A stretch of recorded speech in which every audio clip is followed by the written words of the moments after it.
I'm delighted to welcome onto the channel today Rick the Ukrainian. If you haven't seen his materials, I strongly recommend you do. He dubs extraordinary video interviews with Russian POWs into English, and it is incredibly important material to understand the Russian mindset.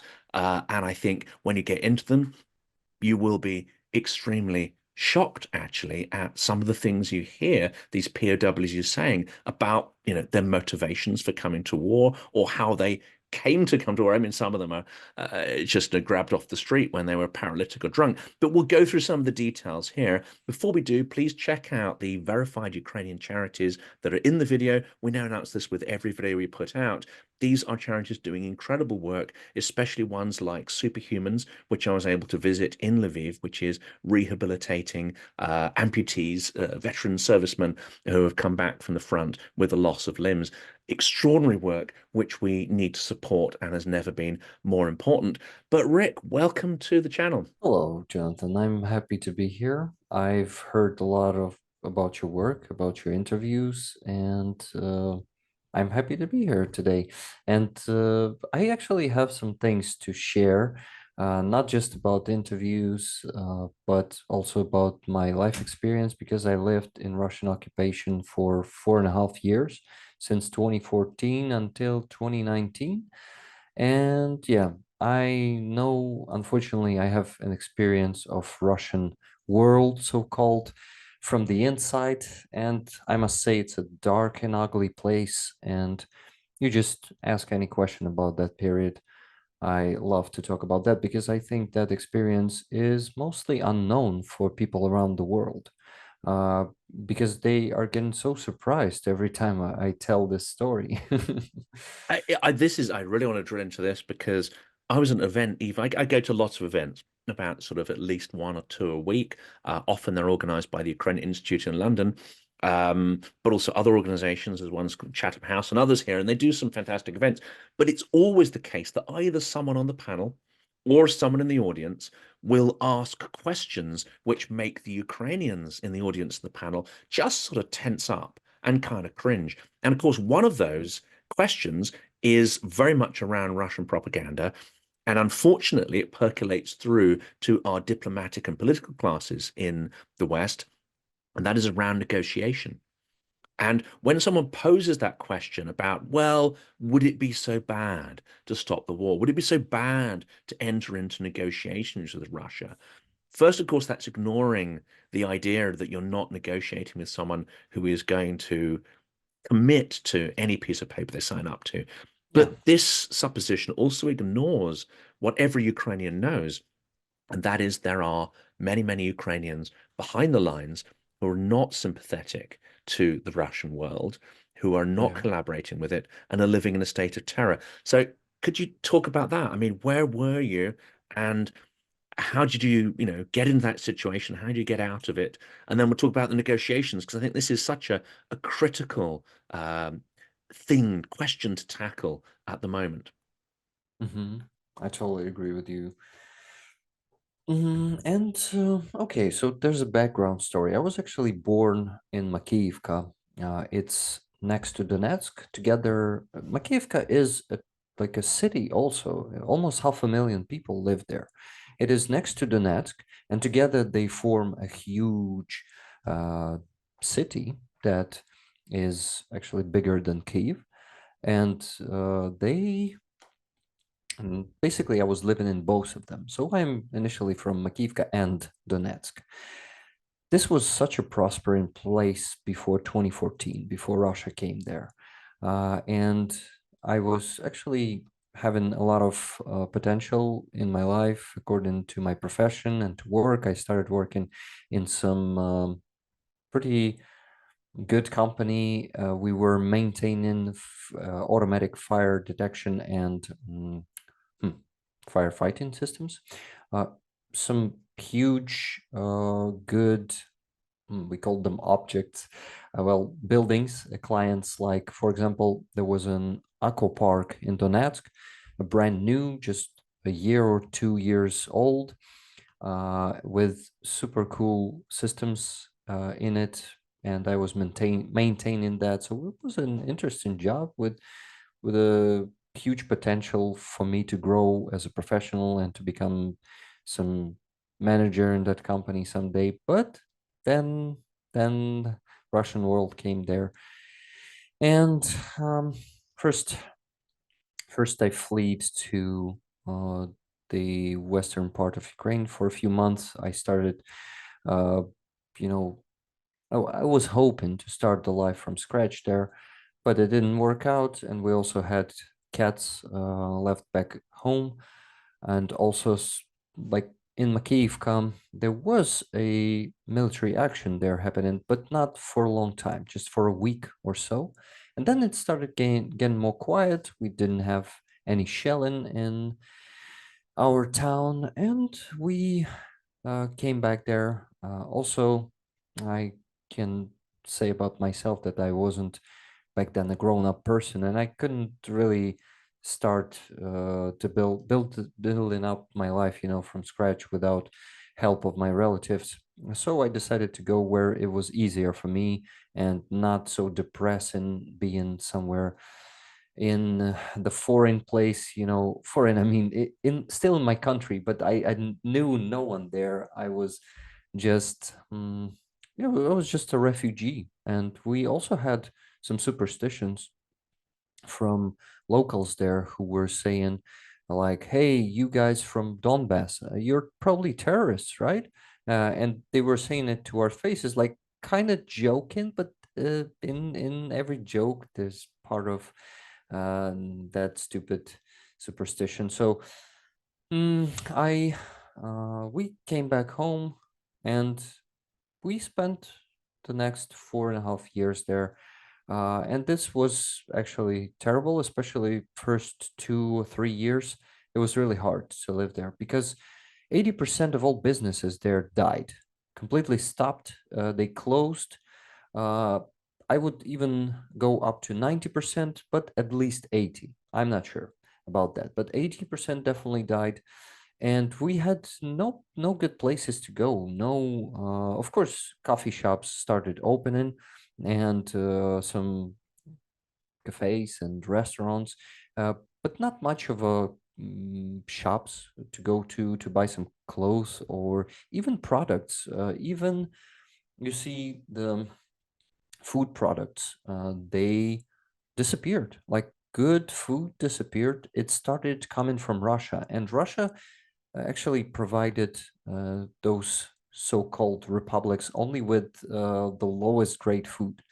This was, yeah, there were really hard times, and you couldn't even find some good food, and you had to ask your friends and family who were traveling to Ukraine. I was actually myself traveling to Ukraine every, I would say 3 months at least, sometimes every month, because actually those days, guys, a lot of people don't realize, but those days from 2014 until 2020, yeah, before COVID, you could have crossed the front line. You could have crossed that border between the annexed territory and free Ukraine. Uh, but it wasn't a pleasant process. It wasn't a process that was going um, smoothly, and your basic human rights were oppressed there. They could have asked you even to undress, or they could have just take your phone and started going through your messages. You basically needed to throw all your stuff from your bag when you were crossing that line. And so a lot of humiliation, a lot of I would say bribery, because sometimes those, especially from so-called DPR, they were searching our bags, and when they were finding some good food, they were saying like, "Hey, I want a piece of that or piece of that." And of course, you had to give it to them because you better not confront those guys with the guns. And of course, you couldn't show that you have Ukrainian position, pro-Ukrainian position, views, worldview. You had to hide it. I had to delete all my chats with my Ukrainian friends, all of that, just even some little details. Of course, you had to have no photos of you somewhere with close to Ukrainian flag or something like that, or coat of arms. This was all dangerous because if you got caught with that, they could really take you at least to dig trenches. There was actually a very known like punishment for seeing your pro-Ukrainian position to take you to dig trenches for a few days. So you've been totally turned off out of your life and thrown to some military activity, being practically their slave. I guess Well, it could be that worse though. I mean, that at yes, least you survive that's that just the process. least. That's the least, Yeah. yeah. And you must come under Um, some suspicion as well, because why are you going to Ukraine? And they must have the suspicion when you come back that did you speak to anyone? Are you perhaps an agent of the Ukrainian state at this point? There must be some deep suspicion and paranoia if you're traveling backwards and forwards frequently. I would say it was differently because they were basically making money there. They were trying more like bribe something out of you, uh, but they understood. They understood that we need to get out to get at least something, some products, some clothes, but yeah, there were some units, I would call them, some special units. They that were doing some uh, neg- mm, interrogations. Yes, there was that, but only in some cases, like you had Ukrainian flag in your phone. I would say that. But if you're careful, in time, especially if you have your own car, um, and you have experience crossing those borders, it was easier and easier. And in time, especially if you can talk through some mm, I don't know, talk to, your way through, I am a person who is easily talking to people and who can easily communicate. This is why it was easy for me to find an answer for every uncomfortable question back then. And I gained experience, and it wasn't a problem for me since year 2 or year 3. Yeah, and I was constantly crossing that border. So maybe you have, yeah, something exact to ask. Yeah, I mean, one of the things you've been doing, and I really want to drill into, how your experience has informed this, is the intense work. 'Cause I know it takes a long time to do this. Dubbing the interviews with POWs are done by an extraordinary sort of journalist, Zolkin. And he essentially is interviewing POWs to try and find their motivations for why they came to war, and to an extent to decide what happens to them next. Should they be repatriated? Are they a risk? Are they not? But out of these recorded interviews, you get an extraordinary insight into the Russian mindset and the varied motivations of people. It is, I have to say, quite disturbing. So, how did you get into it? Um, and what is your overall impression of the importance of this work? And what does it reveal about the Russian mindset? I know you could probably talk for the next 2 hours about those Yeah. subjects, but this is incredibly fascinating stuff. Okay, so I I came to this thought. It was summer 2022. I was trying to find how can I be useful to my country in terms of fighting Russian propaganda or helping the army or something like that. I was already streaming back then with my friend Jet from Canada, but those streams weren't visited by many people. I was unknown. Mm, okay, you have to work hard to get through the algorithms and to really be seen on YouTube. So while we were doing that every week, once a week, I thought, I mean, I started listening to Zolkin's content during the summer 2022, and I really was fascinated by those conversations. I was obsessed of listening to them. Like I could have listened 3 to 5 interviews per day or even more sometimes. And I was fascinated how displaying they are, that you can really listen to them and understand a lot about Russians. And I checked if Zolkin had English subtitles, and they sucked because they are auto translation subtitles from YouTube, and they really don't. mm, I would say 40% of the meaning is definitely lost, maybe even 50 sometimes, especially considering those slang words, military context, all of that. So this wasn't really working, and people in the comments were saying that please do something better than this. And I had an experience of editing, but never was voiceover in something. But I thought, why not try? I have a mic, I can do it. So I started doing this in October when first massive missile attacks from Russia started happening here in Kyiv. They started massively attacking us, and we were losing electricity. There were blackouts every day. We had a few times power outages. Yeah, a few times per day, like 2 or 3 times per day. We had no electricity for 4 hours, and it was really hard to work on that when you have no electricity. Even though I have laptop, I couldn't really use it on full. So it took me 2.5 months to translate and dub the first interview, though it was only 35 or 36 minutes long. I still was dedicated, and I finished it, posted it on 5th probably of January last year, 2023. And the feedback was enormous. Yeah, in just a month, it was around 500,000 views. People were really eager to get more. In the comments, they were saying, more, do more.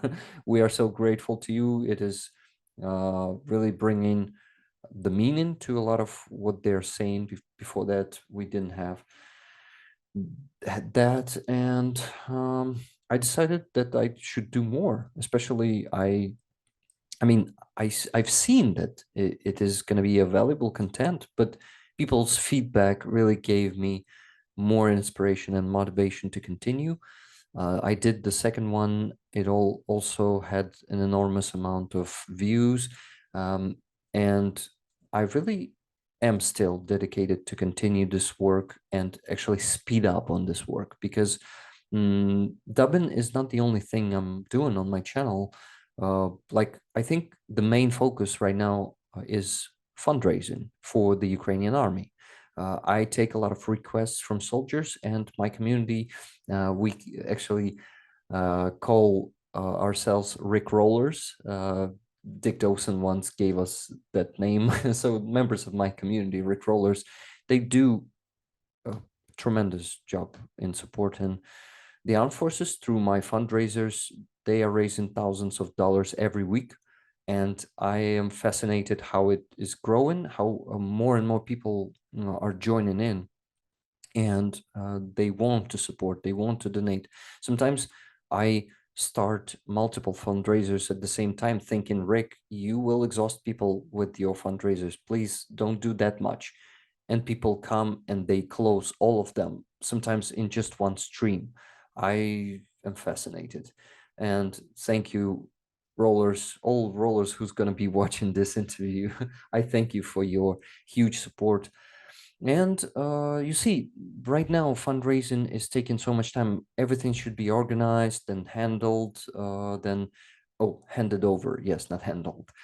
So a lot of work there. All of that. Also, we do auctions and raffles right now. Some nice stuff like this Motanka, for example, a Ukrainian doll, handmade, which is pretty good looking, and people really That's want really these nice. Yeah, things I from like that. Ukraine. Yeah, that's it. Now I saw I met up with some NAFO, another organization which is actually quite good at the fundraising, of course, is NAFO, and went to an event yesterday, but met up with a whole bunch of NAFO fellas in London. They bought their Awesome. flags and all the stuff, and One of them had a very rare thing, which was an Azov sort of really nicely machined kind of Azov regiment sort of stuff. And of course, he knows if he knows there's going to be Vatniks around or Hmm. if they're going to go and troll the Russian embassy, he makes sure he's wearing this big kind of Azov brooch just to really upset them. Um, Hmm. that's incredibly important, isn't it? Doing fundraising, connecting people, not just consuming information. And I think this is important about the videos we're producing. It's great if people are just watching it and informing themselves, but actually the real point is to encourage people to take some kind of action, to look at these Hmm. and say, okay, well, it's no good just bemoaning the state of the world. Let's be more Ukrainian and see what we can do to resolve the problems. Now, where does it fit in this understanding of the Russian mindset? What benefit do you think it really provides here? Is it just sort of understanding the mind of your enemy so you can strategize better? Or is there something a lot more here? Does it help with Ukrainian resilience to understand, the motivations and actually the sort of often propagandistic and mythologized reasons why these POWs came to Ukraine in the first place, to a foreign country to kill people and earn money from it, essentially. Yeah, so one of the, I think it's a top motivation for them. Money. Money is the top motivation for most Russians. I would say 70 to 80% are coming here just for money. The rest are coming to because they are brainwashed by propaganda, but they are most of them brainwashed by Russian propaganda. Though those Russians are also being motivated by their Minister of Defense with some good money. And of course, they see also, of course, Russian Ministry of Defense is promising them that they're going to be in the rear, they're not going to be on the front line. In each and every interview, we hear those stories. All is based on lies. They are just continuing to deceive their people, and their people really don't know what they are signing for. And this is not an excuse anyway. They want some easy money. They're coming to Ukraine, even in the rear of Ukraine, on the occupied territories. They're still coming to Ukraine. They're still a part of Russian troops, and they bear all like full responsibility for their actions. And it's actually a good irony that wanting those easy money, they're being thrown into the meat grinder of the front line. So that's what you get for wanting some easy, bloody money. You get you. So this is probably that's the first time I think about it. Maybe their Ministry of Defense really wanna. mm, provide this irony to them, you see, like to show them how this world works. But well, this doesn't make it easier for us. You see, I mean, in we were those brought interviews, up on yeah. prisoner of war films, like of the Second World War, and some of it, may well be exaggerated, but your classic prisoner of war film in Britain is that, the British prisoner of war are trying to uphold order, law, and the values of the society. Sometimes that means class values, and that creates quite a bit of drama. But essentially, the core part of British POW mythology is that everyone is trying to escape. They're trying to cause as much chaos for the Germans as possible by escaping, and they're trying to get back to the front so they can renew the fight. Because Britain, fundamentally, I think most people in Britain, when they were fighting the Second World War, believed they were fighting a malign and evil force, and they were fighting for the right to freedom of expression, freedom of belief, and all these kind of things. And I think this is broadly true. With the Russian POWs, if money is the motivation, is it also true to say that none of them are particularly keen to get back in the fight? Yeah, of course. And you know what, the thing with the Russians is that first of all, they even those who don't actually know anything and they are not interested in politics, all of them are deeply imperialistic. What do I mean by that? I mean that most of them don't even understand that Ukraine is a sovereign country. They think that Ukraine is their territory. And sometimes they confuse numbers. They start saying it to us without +7 code, not to us but to Zolkin. You see, and Zolkin is pointing that out lately. He's saying, dudes, you are not really in Russia anymore, and you still don't get it. You're in captivity, and you still, and yeah, a lot of them are throwing like this. We're one people, one folk. We are brothers, and we gotta live together. So they like almost each Russian, I would say 95 to 99% of them want Soviet Union to be restored. And they not even want it. They don't see any other picture of the world. They don't see any other picture of us coexisting. It is sitting so deep in them since Soviet Union, they haven't separated at all because they still live in that empire, which is just haven't fallen apart fully, completely. It still holds a lot of occupied territories in it, and I think that's probably the key to their imperialistic behavior because they never actually switched to something else. They keep living in the Soviet Union. They keep being, well, it's not that easy for them because not everything is done for them as in the Soviet Union. Much harder for them because they now also need to have responsibility for their own lives, and that breaks all of them from the inside, and especially older generations because they used to something else and now they need to take initiative and do something for themselves. Well, that is hard for them. So another thing I wanted to point out about prisoners of war, that even those who are anti-Putin, they end up in Ukrainian captivity. They are being thrown to the army. You see, in Russia, protest is possible. We see some Russians that are fighting their regime with weapons in their hands, like a Russian Voluntary Corps or Legion Freedom of Russia, and that's the only way to fight that regime. And a lot of Russians are naive, just thinking that they will go on the protest with a piece of paper and they will I don't know what will happen. They see how they're being packed and then raped and killed in prisons. Yeah, by the way, Navalny is dead today. Just you see, this naivety is even in this man.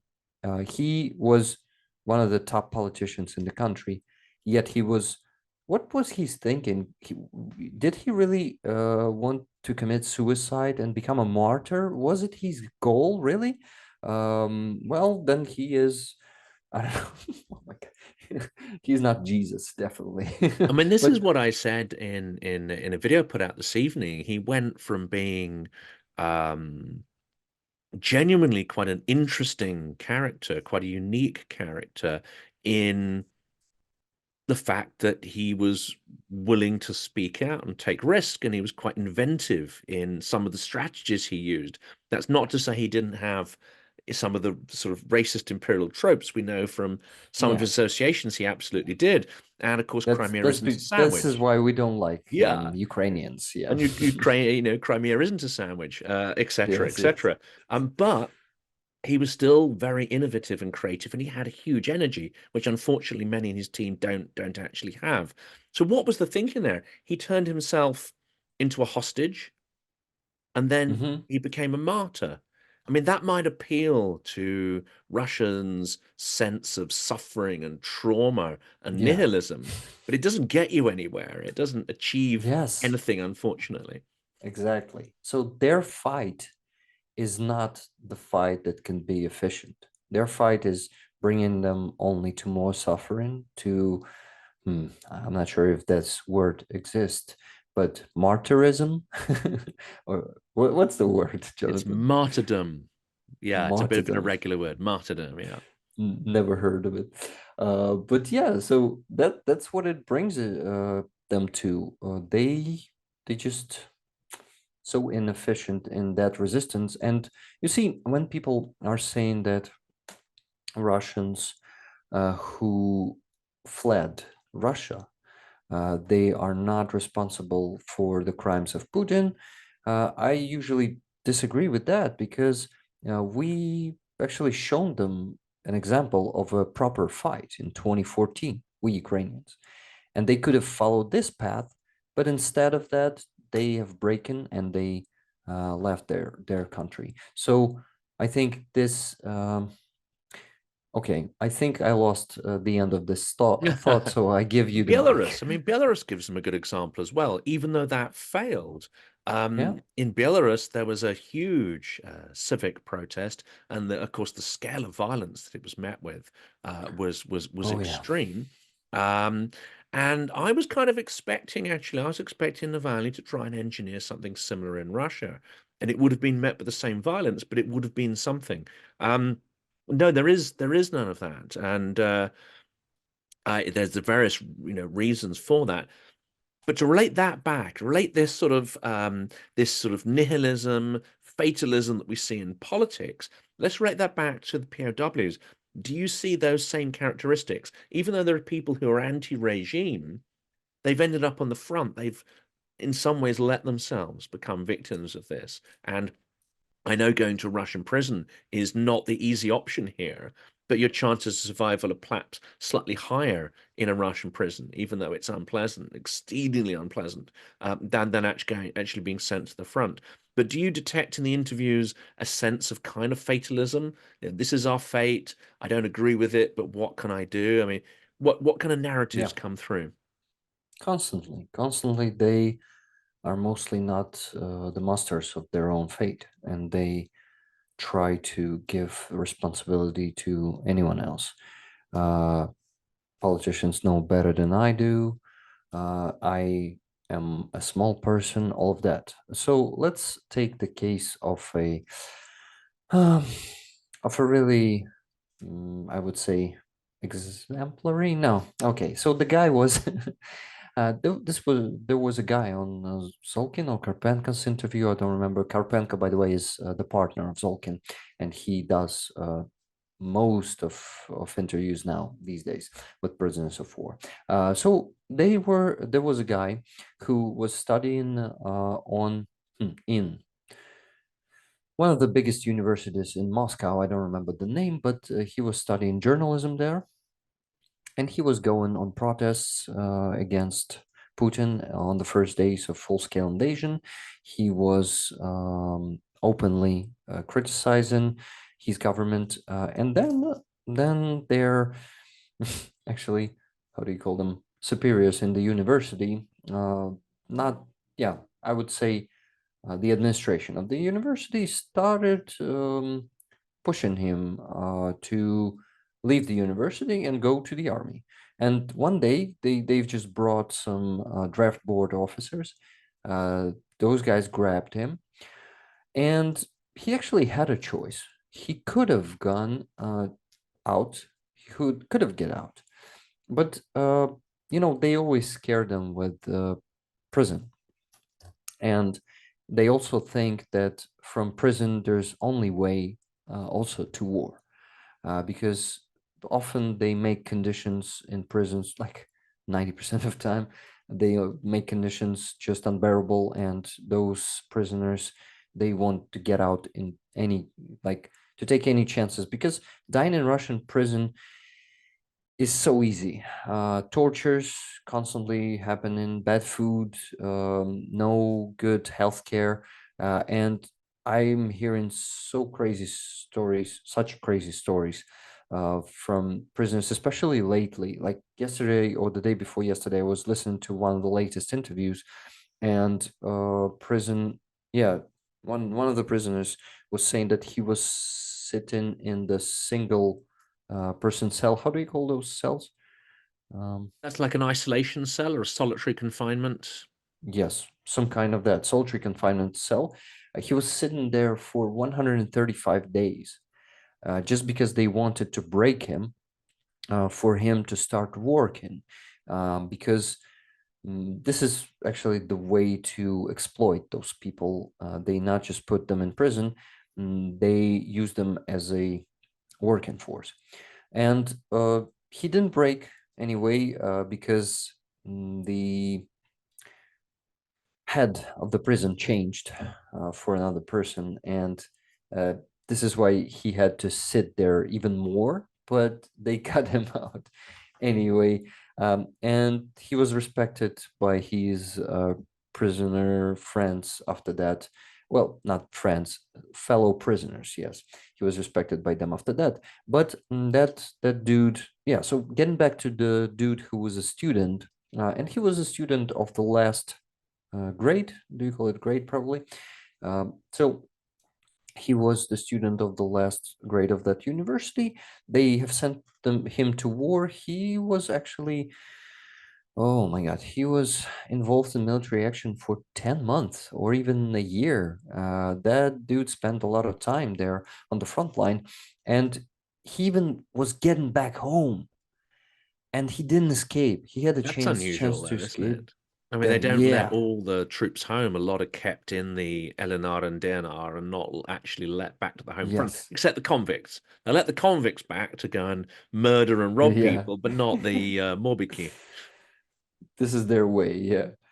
So he even got back home for vacation. He spent 2 weeks at home and he came back. And you see, in a lot of those prisoners of war, I see that they really like this. They really like this war. They really like this way of conquering other nations. Even though they maybe don't like conditions or they don't agree with their regime doesn't even have to break them that much, because deep down they see that we are one nation or something like that, and that it is normal to just invade some, like, as they think, their territory. You see, like, it's a part of Soviet Union anyway. We're at home there. That's their thoughts. And even those who are anti-Putin, they still have it in them, and they go and fight for Putin. And in the end of that interview, Karpenko asked him, "Would you have done the same again?" And that dude came to the conclusion that he would have come here again. That's insane, isn't it? And this really touches upon another very powerful, very potent propaganda narrative. And unfortunately, this is one that some people in the West as well don't stop to think about. And that is that the basis of the Russian world is that you speak Russian. And somehow speaking Russian makes you Russian. Well, I'm presuming Mm-hmm. that your first language would have potentially been Russian when you're growing up in the East. Um, do these Yeah. interviews really emphasize for you that actually language is not the defining feature here, and that the mindset of you and your friends who think like you is utterly different, despite perhaps having language in common with these POWs. Yeah, I'm a native uh, Russian speaker. Yeah, this is my first language. I was actually keep talking this language until 2022, and I never thought seen a problem. I've never seen a problem in this.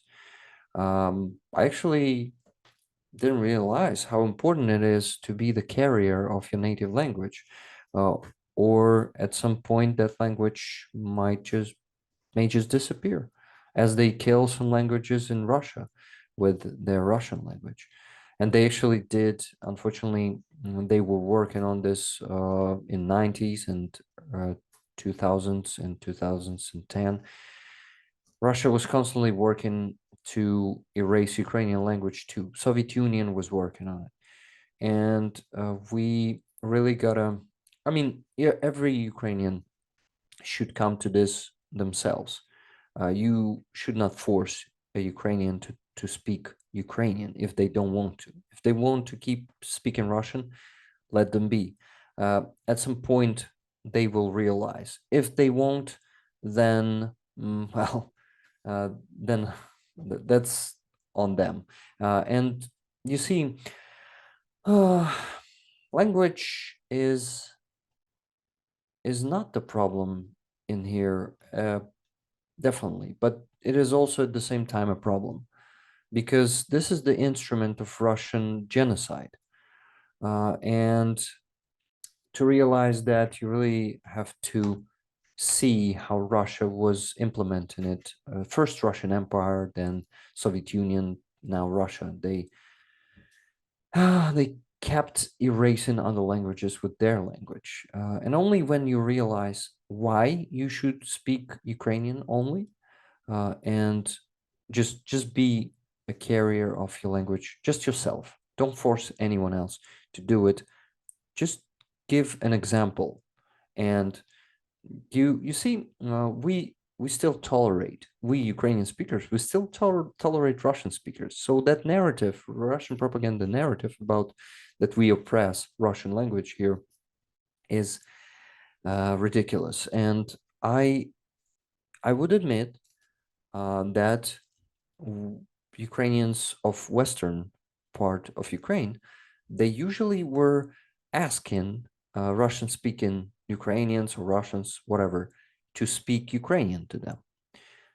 That's because I think most of them realized at that time why we should speak Ukrainians. I realized it only in 2022. Though I was lucky to learn Ukrainian in school, and I had an amazing teacher, and not just one, many teachers from Western parts of Ukraine who were actually transferring to Donetsk to teach us Ukrainian language, Ukrainian literature, Ukrainian history, and I was taught all of that.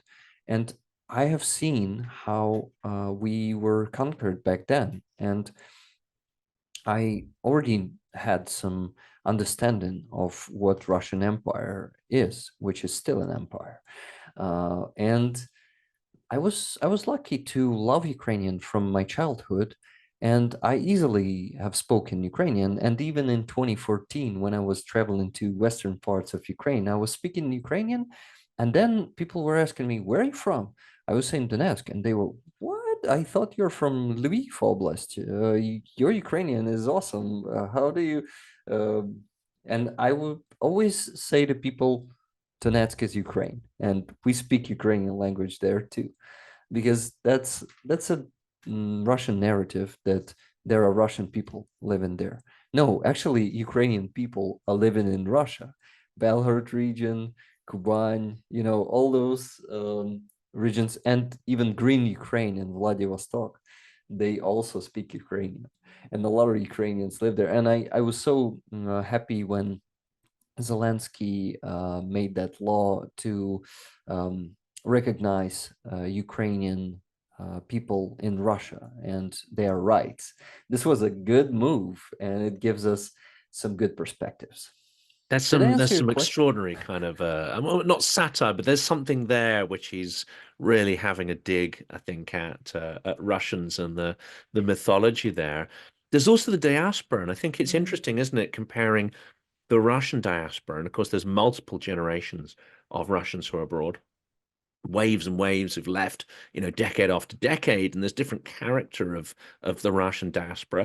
But what they have in common is a tendency not to group together, a tendency not to coalesce, Mhm. and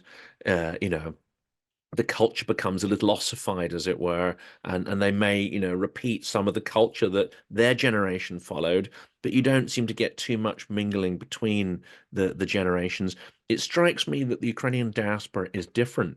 You have people who left during the height of the Soviet Union. You had those who left after the Holodomor, but they seem to have Hmm. kept traditions alive. And in fact, generation after generation, it becomes even more fierce and protective of those. But at the same time, they still feel a connection to Ukraine and the current generation of people there.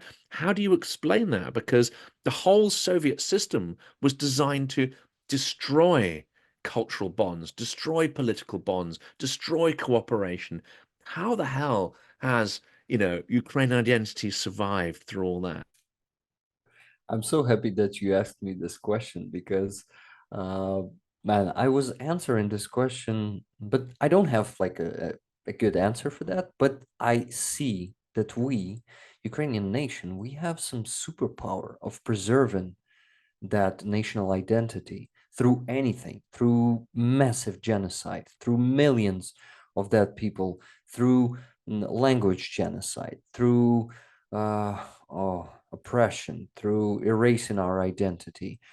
We still have that ability. I don't know where it comes from, but we have that. That's a superpower. Let's call it Ukrainian superpower of preserving identity. I would have called it that way. I think someone in the Canadian diaspora, actually, she dubbed the not dubbed, she translated the film 20 Days in Mariupol, Mhm. and helped compile that. So that's a fantastic piece of work. I Oh think she yeah. described it as extreme stubbornness, a Mhm. Ukrainian characteristic, stubborn and uh, refusing to accept authority unless that Yeah. authority in some way represents your interests. Um, is this a defining feature of Ukrainians versus Russians? And do you see this in the POWs, their acquiescence to authority, even if they disagree with what that authority is telling them to do? Do you see any resistance at all to authority, or do you see complete submission to authority there? I don't see any resistance. This is why we still don't have any decent protests in Russia. Uh, where was it not so long ago, like a month ago, in Kalmykia or somewhere? Bashkortostan, I think. Bashkortostan. Yeah, they had some protests, but they were, um, hmm, I forgot the word for that. They were oppressed real quick, Suppressed. Yeah, they were suppressed pretty suppressed. quickly. Yeah. In this case, not oppressed. Yeah. Okay. So, yeah, in our coat of arms, we have word will, voля, which is actually it has two meanings. It's will and freedom. It's one word in Ukrainian. So, for us, will and freedom, it is in our trezub, in our coat of arms. This is something basic for us. So yes, what you've just said about our stubbornness and uh, that will that sits in us, I think that's the key to our mm, yeah, to preserving our national identity. And Russians instead, uh, why we call them slaves, why Zolkin and Karpenko are calling them slaves almost in every interview, because they like it when they are being ruled. They don't like the opposite way, because, well, it goes back in history and centuries. They've been living in an empire until 1970, 17, sorry, and then they've become Soviet Union, which is basically also an empire, an unusual one that was trying to seem communism, but they failed and fooled also some of other countries by that. But that empire was also never given them any will. It was doing everything for them. It was providing them with homes, with food, with clothes, and that's it. You gotta receive basic needs from us, and you don't need to develop higher than that because then you will become dangerous. And then you may want to take power into your hands. There should be no elites besides Russian communist elites. They should be there should be only one elite there, and you see those people have practically the same in Russia, especially regions. When you take some national region, like for example, Dagestan or Chechnya or Ichkeria, I should call it that way. So they basically live on dotations, as they call them. That's financing from Moscow, from the federal government. So they practically don't have their self-financing. This is also, you see, also a part of that giving something to people instead of motivate them to provide something for themselves. That's I think that's the how it transformed in Russia these days. It's interesting because uh, talking about running this channel and showing it to Ukrainians and approaching Ukrainians and asking if they'd like to be part of it, what has stunned me is that almost every single Ukrainian I get in contact with, doesn't matter if they're a YouTuber, an academic, a politician, almost all of them will say, yeah, no, this is good. They'll immediately understand that there's no self-interest in doing the collaboration, but there may be some benefit. They may not be able to define Yeah. the benefit, but they immediately see there's some kind of benefit outside of themselves. They may further see that it's, providing agency to Ukrainians and helping to amplify other speakers. So some will even get, what it's all about beyond that. But it's almost instant, and almost everybody says yes eventually. Most of them very quickly.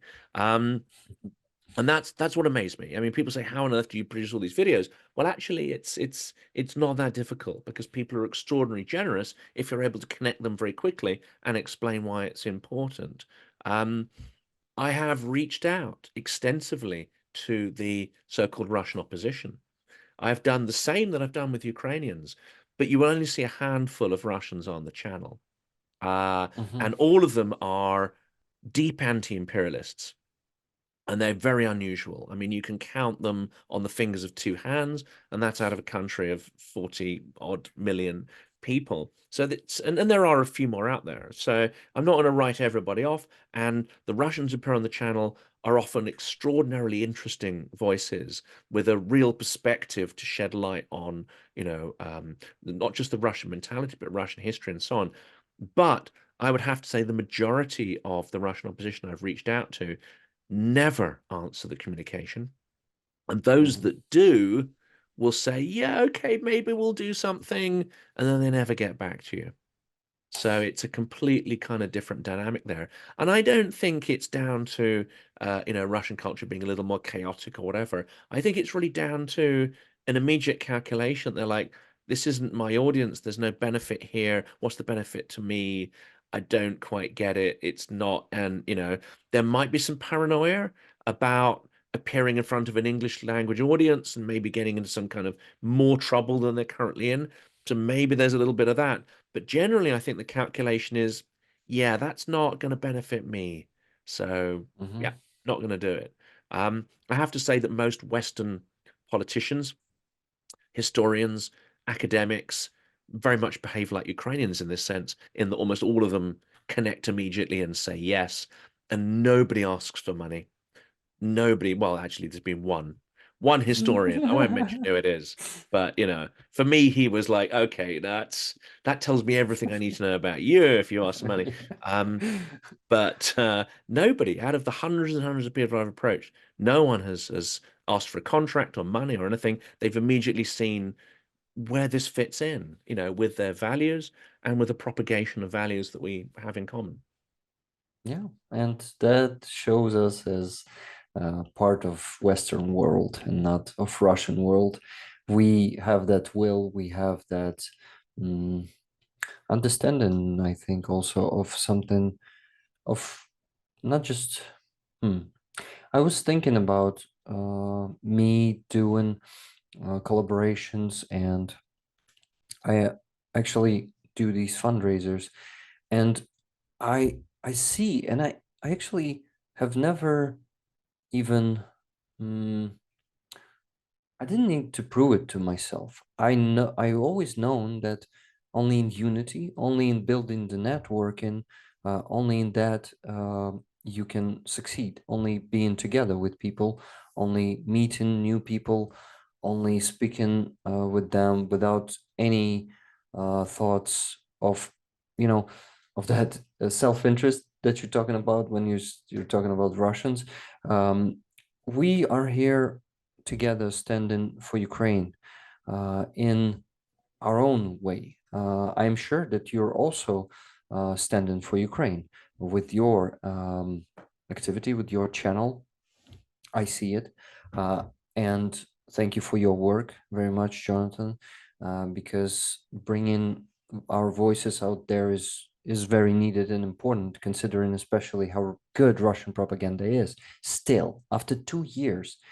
And you see, they even managed to drive US from us, and that might be a catastrophe soon on the front lines because of that. We'll talk about that on the stream this Sunday We're with doing that on you, the I stream think. this Sunday, and it's Yeah. interesting that we talk about money and personal incentive. I think that plays a big role in how Russian propaganda cuts through, but it also falsely talks to certain values. But we'll kind of unpack that on Sunday. I mean, the last question I wanted to ask here was around NAFO, and we see a lot of people in these sort of decentralized, I call them organizations, but NAFO isn't really an organization. It's decentralized people who share common values, even if they don't share the same tone and methods of how they do things. How important is it that, we're becoming more Ukrainian and learning from Ukrainian civic society and this kind of decentralized problem solving? And how important is NAFO in connecting the front line with Ukrainians, with fundraisers abroad, but also pushing back against propaganda and creating this shared or common space of values? Well, the first year of this war, NAFO was just an unbreakable force, and no one could have done anything with them, with us. I'm also part of NAFO and part of 69 Sniffing Brigade in the NAFO community, and me together with Rollers, we have already raced for 3 NAFO trucks and starting the new campaign soon. Really proud to be part of that movement. So cool. And you see, NAFO was unfortunately losing ground in this war with Russian propaganda when Elon Musk bought Elon Muscovite, I like to call him. He bought Twitter and he completely have broken the impact of this resistance. He have never broken the resistance itself. It is still going, still that strong, but he started silencing us. He started hiding our posts. He started promoting posts of Russian propaganda, of MAGA propaganda. All of that is unfortunately reducing impact of NAFO significantly, Yeah. but not in fundraising. Fundraising is still strong, and NAFO second, and I think it's even the first thing that NAFO was always doing is fundraising, because to become a fella, you gotta donate. And people, even after becoming fellas, they entered that constant process of fundraising for the Ukrainian army, and they kept donating. And this is amazing. And this work still lives, and Elon Musk won't be able to kill it. Never. I really sincerely hope not, and I know a lot of people are trying to find their way around the algorithms and find other ways to get this material out. That includes the amazing work that you're doing. Rick, it's been such a huge pleasure to have you on the channel. I definitely would love to repeat this again, but of course we will be repeating it tomorrow on your channel. We're going to be doing the live stream Hmm? tomorrow Sunday. afternoon. Sunday, It's sorry, gonna not tomorrow. be It's the Sunday day after afternoon. tomorrow. That's it. Yeah. Yeah. I very So much look 8 forward to it. 8:30 p.m. I start at 7:30, guys. If you're interested, if this video will come on your channel before the stream, then you can come to the stream on Sunday at 7:30, and Jonathan will be joining at 8:30. Yeah, That's well, how it. I'll put this one Absolutely. out tomorrow, which for people watching it is already Saturday. So, it'll provide a little teaser Awesome. for the session that we're going to do. But this has been Thank you very brilliant. much. And yeah, very much look forward to that as well. And people really need to see your material. It's so incredibly insightful and important. Thank you very much. Thank you very much for inviting me. I was happy to have this amazing conversation. You're a very good and interlocutor. It was very pleasant. Thank you, Jonathan. Thank you. Дякую. Слава Україні. Героям слава.